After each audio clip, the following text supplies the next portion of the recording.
నమస్తే, welcome to meta news. ఇక స్ట్రైట్గా మ్యాటర్లోకి వస్తే ఉమ్మడి అనంతపురం జిల్లాలోని హిందూపురంలో వైసీపీ పరిస్థితి పూర్తిగా డోలాయమానంలోకి పడిపోయింది. ఎందుకంటే ఇక్కడ నటుడు సిట్టింగ్ ఎమ్మెల్యే బాలయ్యను ఎదుర్కొనే శక్తి ఎవరికీ లేదు అనేది బహిరంగ రహస్యం. ఒకటి కాదు, రెండు కాదు, ఏకంగా మూడోసారి గెలిచి హ్యాట్రిక్ కొట్టారు బాలయ్య. 2024 ఎన్నికల్లోనూ హిందూపురంలో వైసీపీ జెండా ఎగరవేయాలని జగన్ విశ్వ ప్రయత్నాలు అయితే చేశారు. అయితే ఆ పాచికలేమీ పారలేదు.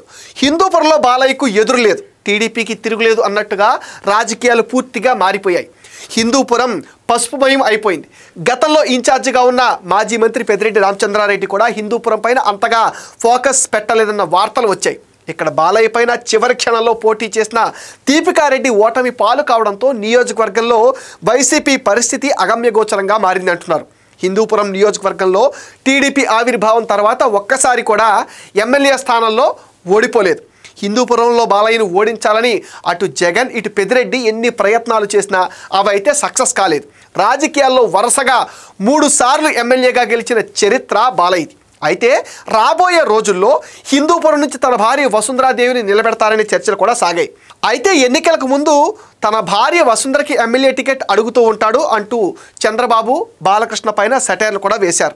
వచ్చే ఎన్నికల్లో హిందూపురంలో బాలయ్య భార్య వసుంధర ఎమ్మెల్యేగా పోటీ చేసే అవకాశాలు ఉన్నాయంటూ సోషల్ మీడియాలో చర్చ సాగుతుంది. ఒకవేళ హిందూపురం సీటు భార్య వసుంధరాదేవికి ఇస్తే బాలయ్య పోటీ చేసేది ఎక్కడ అనేది కూడా చర్చ సాగుతుంది. ఏది ఏమైనా హిందూపురం మాత్రం మా బాలయ్యదే అంటున్నారు ఆయన హార్డ్ కోర్ ఫ్యాన్స్. 2029 ఎన్నికల్లో టికెట్ నాకే వస్తుందంటూ ప్రకటించారు ఆ పార్టీ సీనియర్ నేత నవీన్ నిచ్చల్. దీనిపైన అధిష్టానం సీరియస్ అయింది. దీంతో నవీన్ నిచ్చల్, వేణుగోపాల్ రెడ్లను సస్పెండ్ చేసింది అధిష్టానం. హిందూపురంలో బలమైన నేతగా గుర్తింపు పొందిన నవీన్ నిచ్చల్ని సస్పెండ్ చేయడం పైన ఆయన వర్గం నేతలు మండిపడుతున్నారు. 2014లో నందమూరి బాలకృష్ణ పైన నవీన్ నిచ్చల్ పోటీ చేశారు. తాజాగా హిందూపురంలో నందమూరి బాలకృష్ణ పర్యటన సందర్భంగా ఉద్రిక్త పరిస్థితులు నెలకొన్నాయి. హిందూపురంలోని వైసీపీ కార్యాలయంపై టీడీపీ కార్యకర్తలు, బాలయ్య అభిమానులు దాడికి దిగారు. కార్యాలయం అద్దాలు, ఫర్నిచర్ ధ్వంసం చేశారు. ఎమ్మెల్యే నందమూరి బాలకృష్ణ 3 సార్లు ఎమ్మెల్యే అయినప్పటికీ అభివృద్ధి ఏమాత్రం జరగలేదని, ఒకసారి స్థానికులకు అవకాశం కల్పించాలని కోటి సంతకాల కార్యక్రమంలో వైసీపీ సమన్వయకర్త దీపిక భర్త వేణురెడ్డి చేసిన కమెంట్స్ పైన హిందూపురం అంబేద్కర్ సర్కిల్లో టీడీపీ నేతలు ధర్నా నిర్వహించారు. 40 ఏళ్లుగా ఎవడికో హైదరాబాద్లో నివాసం ఉండేవాడికి హిందూపురం ప్రజలు బానిసల్లా బ్రతుకుతున్నారు. వాడు ఎలాంటి అభివృద్ధి చేయలేదంటూ బానిస బ్రతుకులకు మార్చుకోవాలంటూ దీపిక భర్త వేణురెడ్డి ఎమ్మెల్యే బాలకృష్ణ పైన అనుచిత వ్యాఖ్యలు చేయటం వివాదాస్పదంగా మారిపోయింది. రెచ్చగొట్టే వ్యాఖ్యలు చేయడమే గాక వాటిని సామాజిక మాధ్యమాల్లో వైరల్ చేశారు. ఎమ్మెల్యే బాలకృష్ణ 100 కోట్ల రూపాయల అభివృద్ధి పనులకు శంకుస్థాపన చేసేందుకు వచ్చిన సమయంలో ఇలాంటి కవ్వింపు మాటలు టీడీపీ క్యాడర్కి ఆగ్రహం తెప్పించాయి.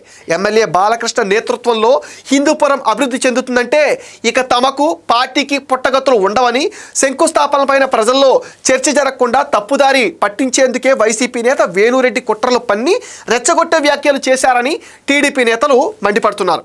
ఎమ్మెల్యే బాలకృష్ణ కుటుంబం హిందూపురాన్ని కంచుకోటగా మార్చుకున్నారు. నందమూరి కుటుంబంపై అవాక్కులు చవాకులు మాట్లాడితే ఉపేక్షించేది లేదని, వారిని ప్రశ్నించడానికి వైసీపీ కార్యాలయం వద్దకు వెళ్లామని టీడీపీ నాయకులు తెలిపారు. బాలయ్య బాబుపై ఇలాగే మాటలు మాట్లాడితే ఉపేక్షించమని తరిమి కొడతాము అన్నారు. బాలకృష్ణ పైన అనుచిత వ్యాఖ్యలు చేయడమే కాకుండా హిందూపురం ప్రజలను బానిసలు అంటూ మాట్లాడటం వివాదానికి ఆజ్యం పోసింది. ఎవరి హయాంలో హిందూపురం అభివృద్ధి జరిగిందో చర్చకు రావాలని డిమాండ్ చేశారు. బాలయ్య జోలికొస్తే తాట తీస్తామంటూ టీడీపీ ఎమ్మెల్యే ఎంఎస్ రాజు కూడా గట్టిగా వార్నింగ్ ఇచ్చారు. బాలయ్య అభిమానిగా చెప్తున్న ఆయన జోలికొస్తే చర్మం ఒలిచేస్తామని హెచ్చరించారు. హిందూపురంలో కొందరు వెధవలు బాలయ్య గురించి మాట్లాడారని, అందుకే ఆవేశంతో వైసీపీ కార్యాలయంపై మా వాళ్ళు దాడి చేశారని తెలిపారు. అదే బాలయ్య జోలికొస్తే చర్మం ఒలిచేస్తామని కూడా హెచ్చరించారు. దీపిక భర్త గూడెంపల్లి వేణురెడ్డి గతంలో రెచ్చగొట్టే వ్యాఖ్యలు చేశారని పోలీసులు అరెస్ట్ చేశారు. జంగాలపల్లిలో వైసీపీ టీడీపీ కార్యకర్తల దాడి ఘటన కూడా కలకలం రేపింది. ఈ ఘటనపైన దీపిక భర్త వైసీపీ నేత గూడెంపల్లి వేణురెడ్డి మీడియాతో మాట్లాడుతూ వివాదాస్పదంగా కామెంట్లు చేశారు. ఇది వివాదాలను మరింత రాజేసింది. పార్టీ నాయకులు కలుపుకుని ముందుకు సాగాల్సిన సమయంలో దీపిక పూర్తిగా సొంత నిర్ణయాలతో సొంత క్యాడర్ను ఏర్పరచుకోవడం పైన ఎక్కువగా దృష్టి పెట్టిందనే స్థానిక నేతల ఆరోపణ. మెడికల్ కాలేజీల ప్రైవేటీకరణకు వ్యతిరేకంగా చేపట్టిన ఆందోళనకు కూడా ఆమె ఇతర నాయకులను ఆహ్వానించలేదు. దీంతో పార్టీ అంతర్గత అసంతృప్తి మరింత పెరిగింది. ఈ నేపథ్యంలో అసహనానికి గురైన దీపిక భర్త వేణు చేసిన వ్యాఖ్యలు మరింత రచ్చరైపాయి. ఆయన వ్యాఖ్యలు నేరుగా టీడీపీపైకి వెళ్లడంతో ఆ పార్టీ కార్యకర్తలు తీవ్ర స్థాయిలో స్పందించారు. దీనివల్ల వైసీపీ ఆఫీస్ పైన దాడి కూడా జరిగాయి.